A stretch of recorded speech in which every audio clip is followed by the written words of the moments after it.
So, in today's session, we are going to get going with chapter 5, which is overheads. If you guys remember, we've completed material labor, one of the major context of major content in the context of MA. Now comes overheads.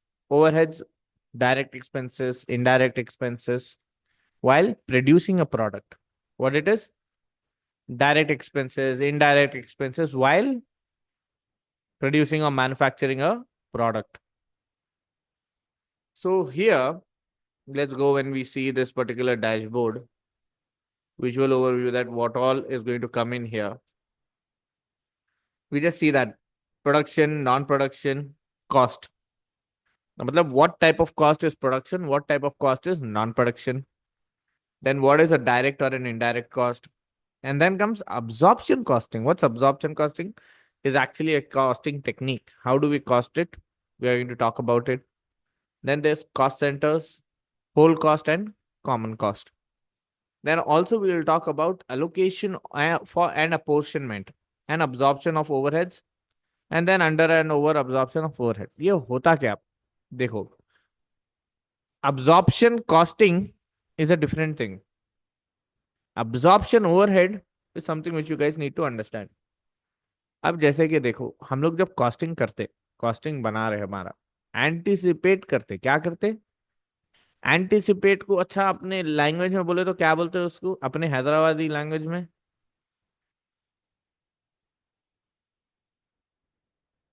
Planning. क्या बोलते हैं? Planning. अब जो planning करते हैं अपन, क्या हमेशा वो एग्जैक्ट होता क्या? नहीं होता। हमारे प्लान के मुताबिक हम लोग का कॉस्ट होगा इतना, वो क्या है? एंटिसिपेट। अब रियल में उतना ही कॉस्ट होता नहीं होता, किसको मालूम?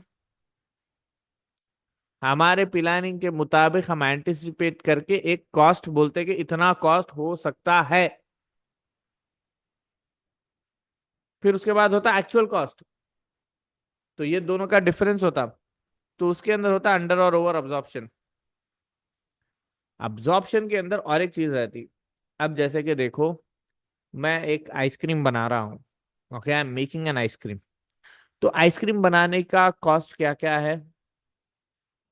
उसका मटेरियल है, क्रीम एंड ऑल। उसका लेबर है, मतलब मटेरियल में राइस आ गया, क्रीम आ गया, उसका लेबर आ गया जो उसको बनाएगा। तो ये दोनों के कॉस्ट तो क्लियर है हमारे पास, directly attributable to the product है ये। मतलब हमने 100 रुपए का आइस लिया, उसके बाद हम क्या करते हैं, हम लोग चलो 100 रुपए में 1 किलो आइस आ गया, तो कितने प्रोडक्ट को कितना लगा? अब जैसे कि हर प्रोडक्ट को जो है ना, तकरीबन 0.05 आइस लगा, तो ओके, अपोर्शन कर दो, कॉस्ट कितना हुआ divided by a kilo. 1 kilo के अंदर कितने ग्राम्स होंगे, वो ग्राम्स के मुताबिक पता चल जाता कि भाई इसमें कितना कॉस्ट लगा हुआ है। क्लियर, डायरेक्ट एट्रीब्यूटेबल है वो प्रोडक्ट को। लेकिन यहाँ पे जब कोई एक्सपेंसेस आ रहे हैं, जैसे कि वो रेंट का कॉस्ट हो गया, वो तो रेंट हम कैसा अब्जॉर्ब कर सकेंगे? अब जैसे कि देखो, हम 100 kg, 100 kg we have taken ice, 100 kg ice is taken. Now in this 100 kg ice, we are going to make 10,000 ice creams. Okay, 10,000 ice creams you are going to make with 100 kg ice. ठीक है, तो 100 kg ice आए कितने में हमको? 10,000 रुपए में।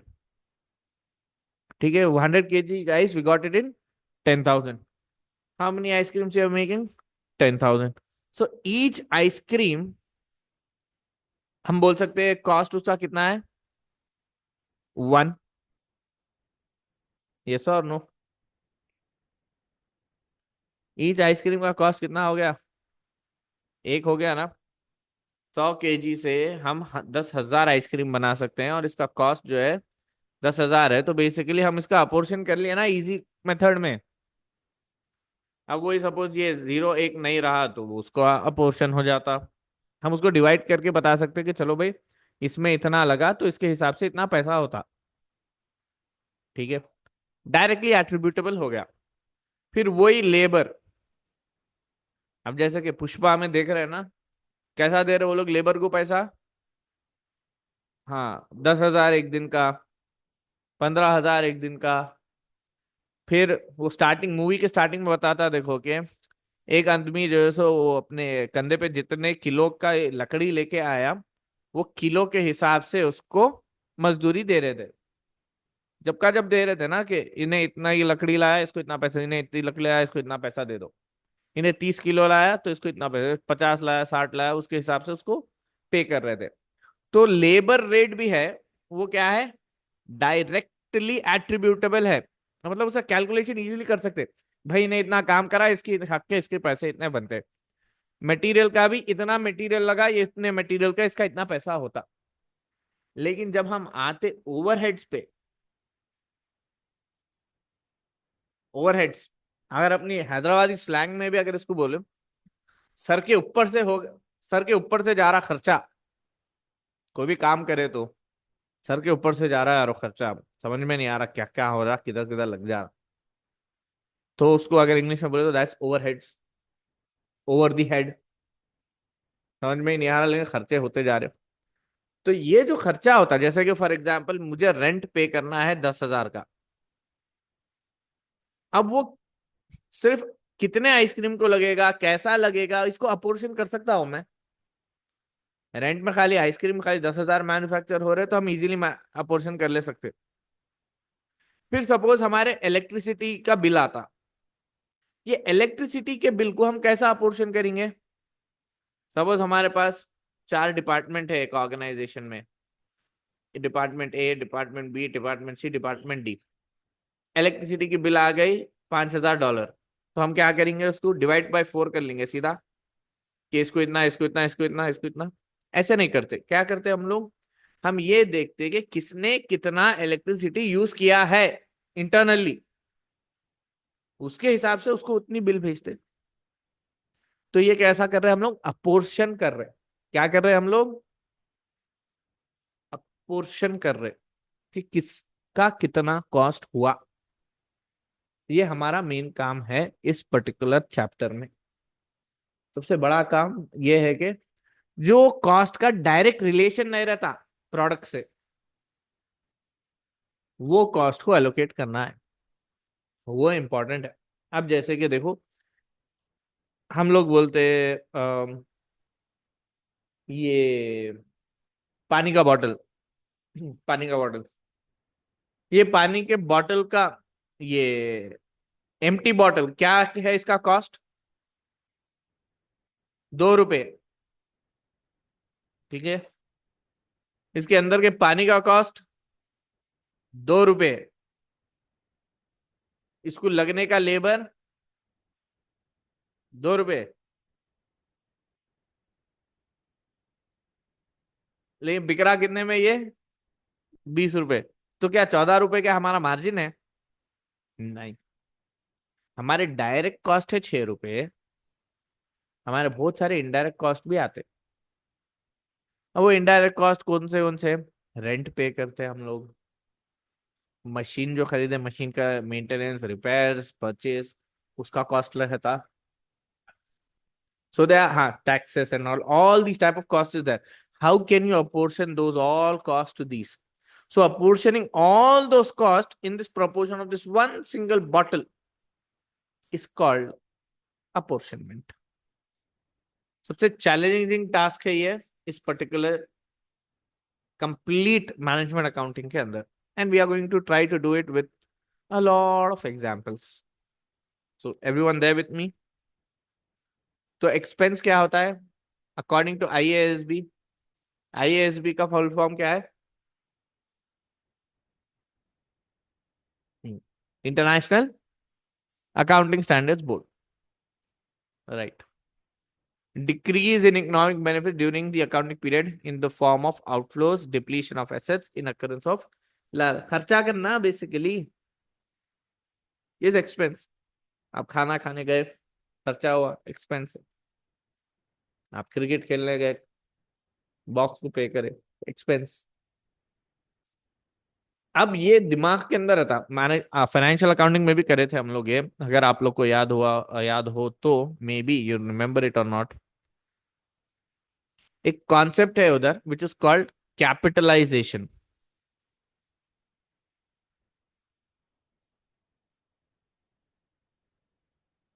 Capitalising cost,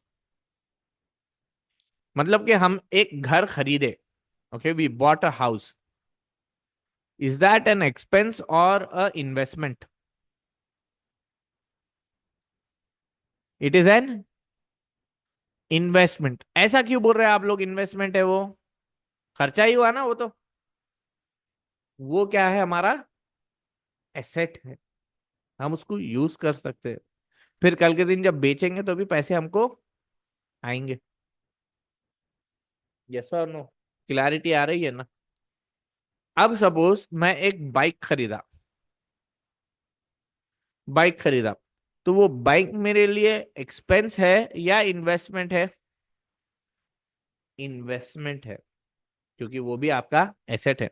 asset की वैल्यू कम हो रही है, वो दैट्स नॉट अ प्रॉब्लम, लेकिन वो है आपका इन्वेस्टमेंट। फिर आता, आप यही बाइक में आप डालते क्या है? पेट्रोल। ये पेट्रोल आपका एक्सपेंस है या इन्वेस्टमेंट? पेट्रोल है एक्सपेंस। समझ में आ रहा दोनों का डिफरेंस? आप सपोज एक बिल्डिंग बना दिए, बिल्डिंग बना दिए, तो बिल्डिंग बना देने को जो खर्चा हुआ, वो खर्चे को क्या बोलेंगे हम लोग, खर्चा या इन्वेस्टमेंट? बिल्डिंग, बिल्डिंग बनाए आप, तो इन्वेस्टमेंट है या एक्सपेंस है? इन्वेस्टमेंट है, because you are going to use it. Building बोल रहा हूं मैं, बिल्डिंग। अगर ये बिल्डिंग आप बनाए हुए हैं, 10 साल हो गए ये बिल्डिंग को बनाए हुए, अब खाली आप क्या करना चाह रहे हैं, इसको थोड़ा सा पेंट करना चाह रहे हैं, तो ये पेंटिंग का जो काम है ये एक्सपेंस है या इन्वेस्टमेंट है? एक्सपेंस है। फर्क समझ में आ रहा है आप लोग को? Everybody with me on the same page? Those who are there online, अपनी पहचान बताओ।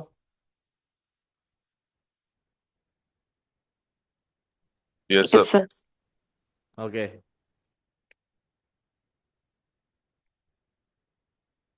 समझ में आ रहा आप लोग को कि एक्सपेंस क्या होता? So write down expense decreases in economic benefit during the accounting period in the form of outflows, depletion of assets, or income of liabilities. Write it down.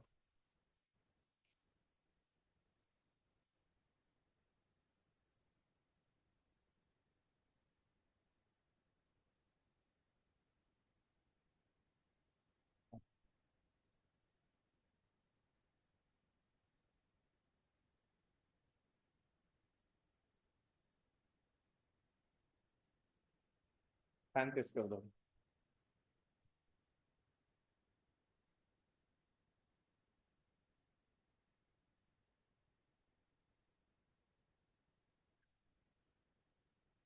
नहीं, जो फैन वो है वही तेज कर दो बस, काफी। वो बंद कर दो।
Done.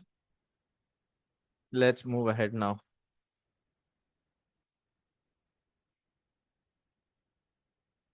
अब देखिए classifying expenses by function. Function buildings management क्या क्या एक्सपेंसेस टाइप क्या है उसके.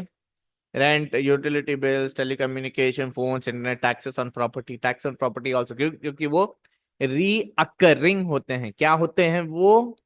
लिखो थोड़ा सा जोर, बोलो जोर से, क्या बोलते हैं वो? Recurring. A method of classifying is grouping them by department function they are associated with. क्या होते हैं ये?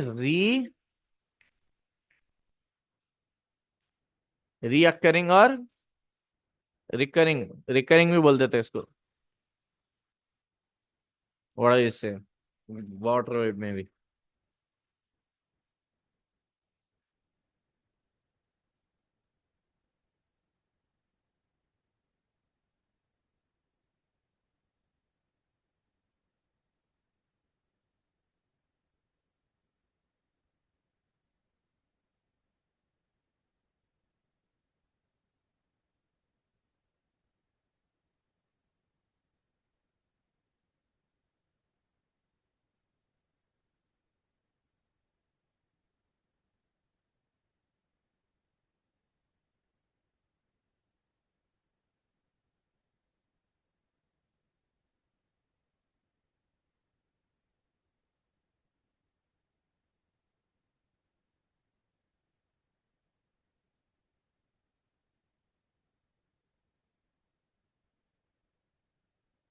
Okay. Production, repairs, maintenance, lease, higher cost, selling, distribution, advertising, customer express service, delivery, finance and legal interest charges on loans, legal fees, external audit, basically charges related to it. Let's go next. Then comes direct or indirect expenses. Externally classify direct or indirect. We did it in materials and labor, if you guys remember. So please go ahead and answer this, whether this expense is direct or indirect.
Answer done.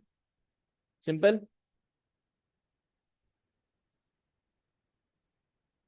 जल्दी.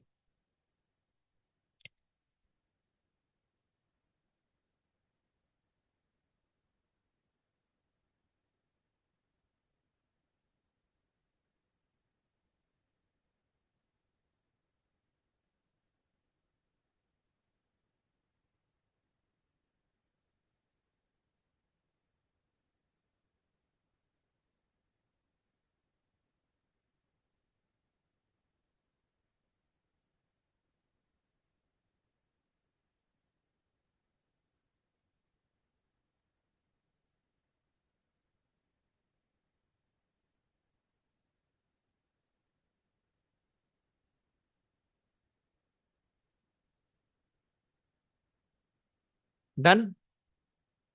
Let's see. Cost of electricity needed to power equipment and machine used in the production process for a single product. It is cost of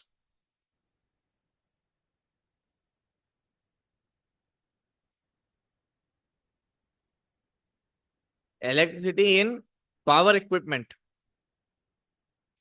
Here, cost of cleaning and maintenance the factory. Maintain indirect.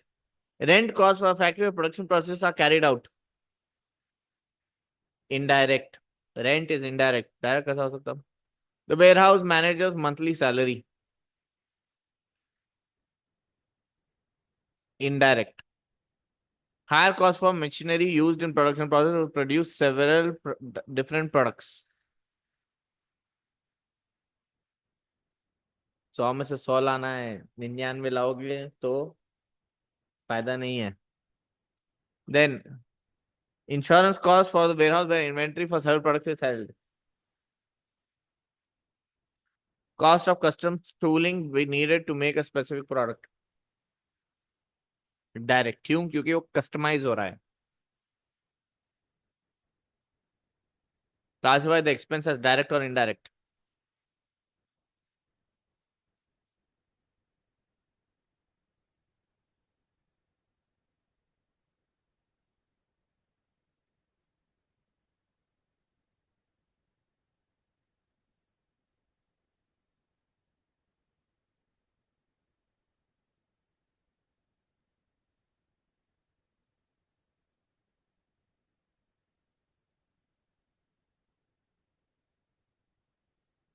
Guys, I am expecting answers from everyone.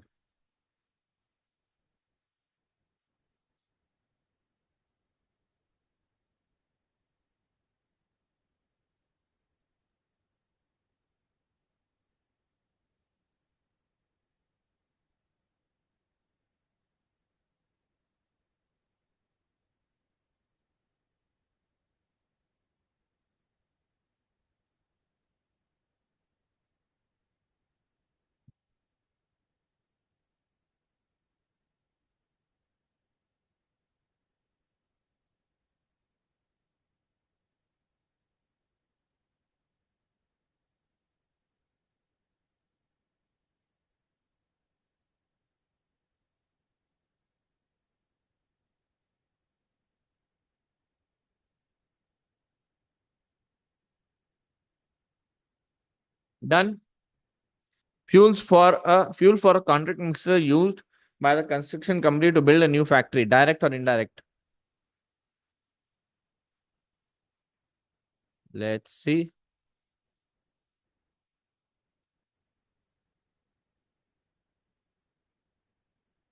Then least cost for a specialist embroidery machine used for a particular batch of products.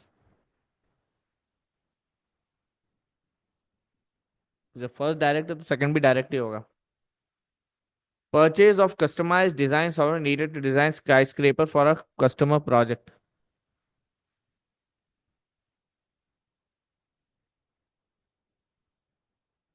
$96. Then employers' pension contributions for direct labor.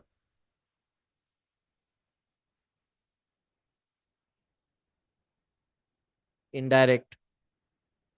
Insurance cost for warehouse where inventory is held. Rent cost of factory or production process are carried out. Warehouse manages monthly salary. ये same है क्या? Cost of cleaning maintain the factory for a t-shirt manufacturer. तो ये बाकी सब indirect है. Without a doubt. Okay, let's move forward.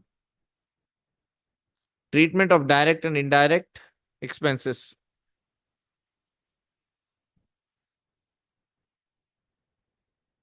I want you guys to write this down in total. जोर जोर से पढ़ते हुए लिखो. पढ़ो. पढ़ो.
Let's move ahead. अब आता absorption costing process. Absorption costing is a process that involves sharing overhead between different products. Its purpose is to ensure that the total cost of production also reflects the indirect cost. मतलब कि एक product का जो indirect cost है, जिसका जितना खर्चा हुआ उतना ही उसको पे करना पड़ेगा। ठीक है। बेसिकली अब देखो, आप आपके दोस्तों के साथ जाते, खर्चा होता वहां पे।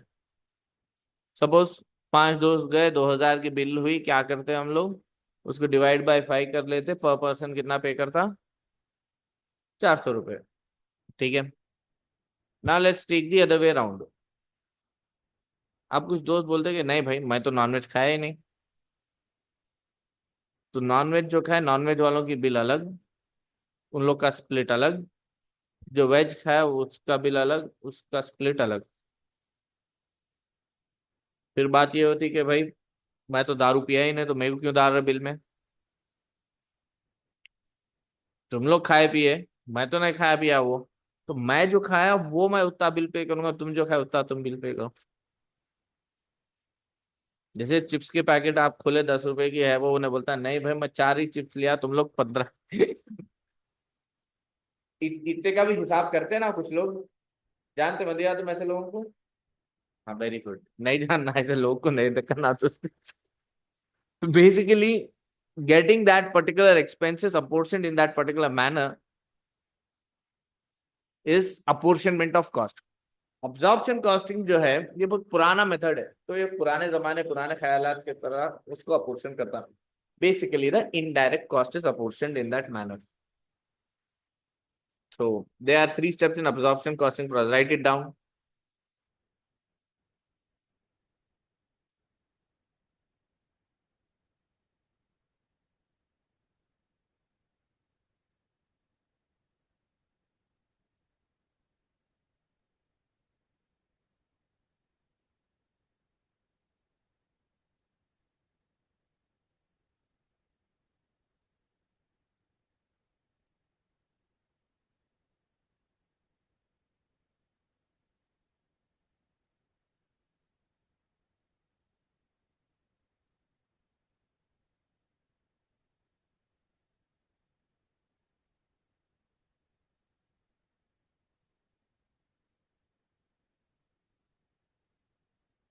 Okay.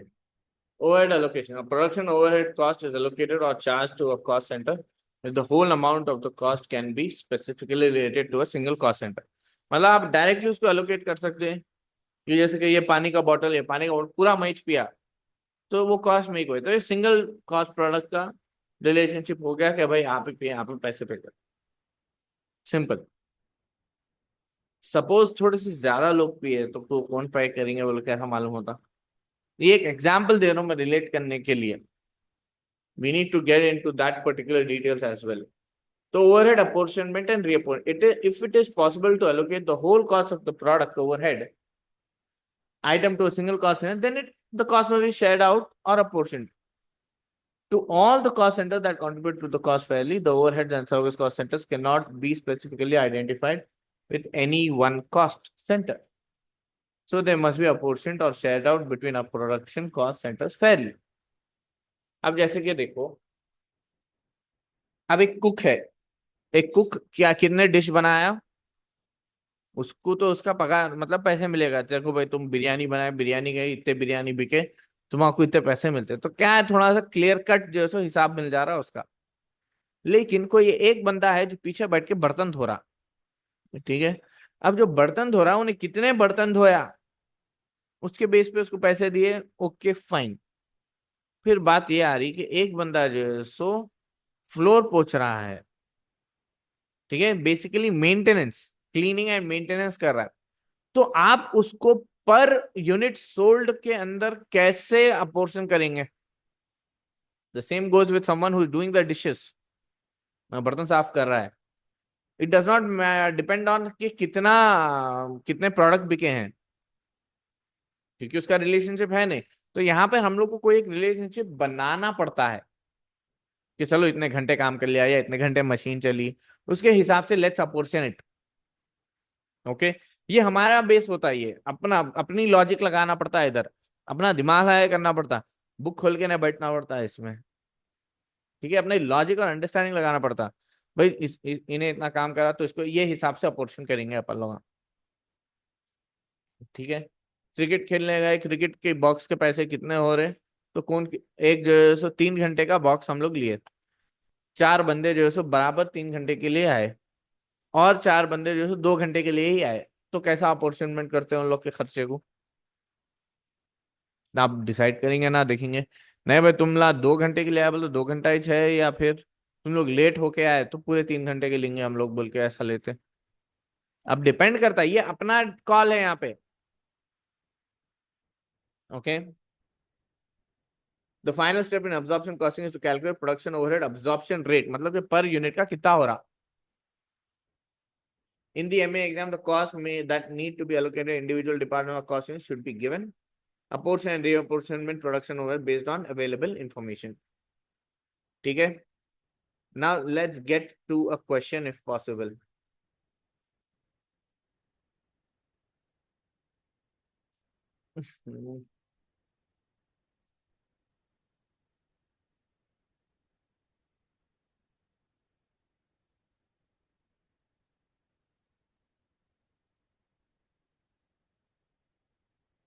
वापस पलट के आएंगे उधर, लेकिन calculating apportionment, identify cost drivers, whole cost, common cost, allocate whole cost to cost centres, select appropriate basis for common cost, apportion common cost on the proportion of apportionment base used on the cost center.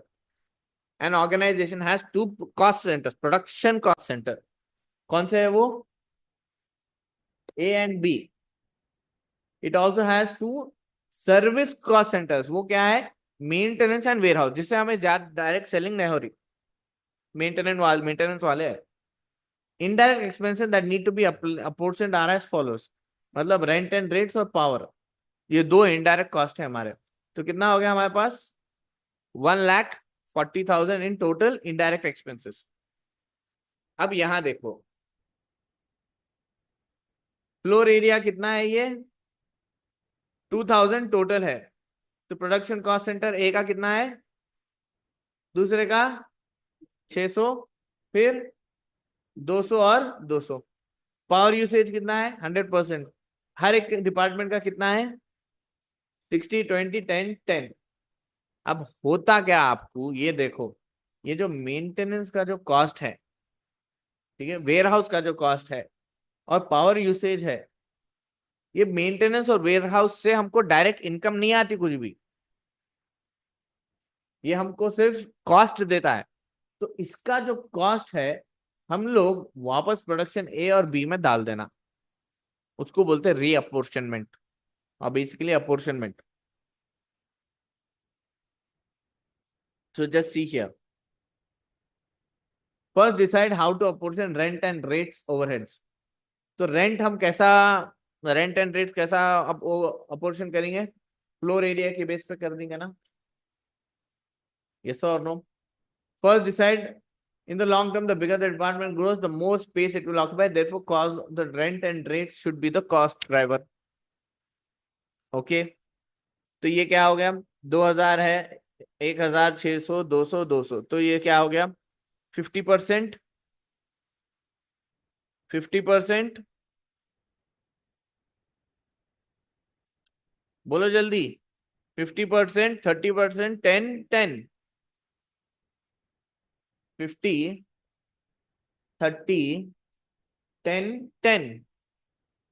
Okay, just have a look. तो apportionment cost अगर 1 लाख अगर हो, तो 50,000 इधर, 30,000 इधर, 10,000 इधर, 10,000 इधर। ठीक है, अब ये वर्किंग नोट भी बना लिया वो लोग। अब I don't think so you guys need the working note, क्योंकि अंडरस्टैंडेबल है। फिर अपोर्शनमेंट ऑफ पावर, 60%, 20%, 10%, 10% ऑलरेडी दिया हुआ है उन्हें उधर। तो हम क्या करेंगे, 40,000 को 60% इधर आ गया, 20% इधर, 10, 10। वर्क इज क्लियर, क्योंकि गिवन है ना क्वेश्चन में वो 60, 20, 10, 10। अपोर्शन अलग करने की जरूरत ही नहीं है, अपॉर्चुनिटी ऑफ पावर भी हो गया। Everyone there with me? तो ये सिर्फ अपोर्शनमेंट है, इसके बाद और बहुत कुछ है, but for now let's come back towards the content. In fact, not only come back, we'll even pause.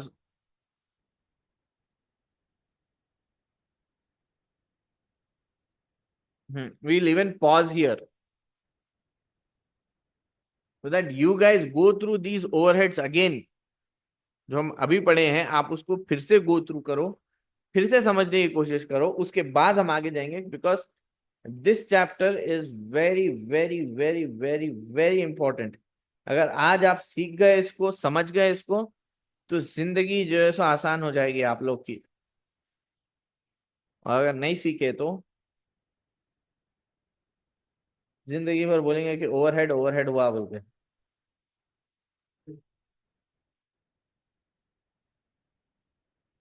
So let's pause this for now, and I want you guys to revise what's done till now.